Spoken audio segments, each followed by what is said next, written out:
Good morning, and thank you for joining us for today's Daily Market Outlook. Joining me today is Emily from our trading room to tell us more about the recent developments. Emily?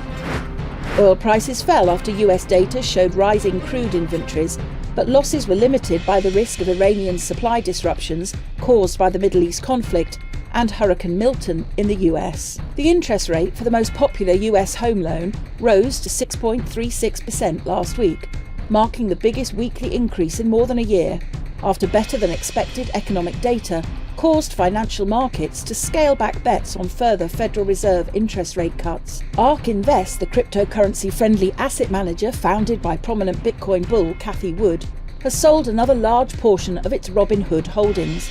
According to a trade notification on October the 8th, ARK offloaded 1.4 million Robinhood shares worth $36.4 million from its three funds.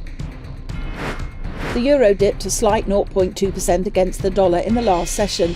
The stochastic indicator indicates an oversold market. The Bitcoin dollar pair corrected downwards in the last session, falling 0.2%. The stochastic indicator is giving a negative signal. The pound dipped a slight 0.1% against the dollar in the last session.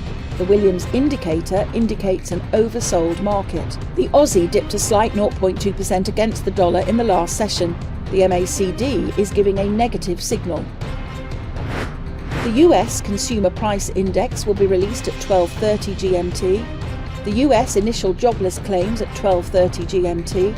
Finland's industrial output at 5 GMT. The Austrian industrial production will be released at 7 GMT.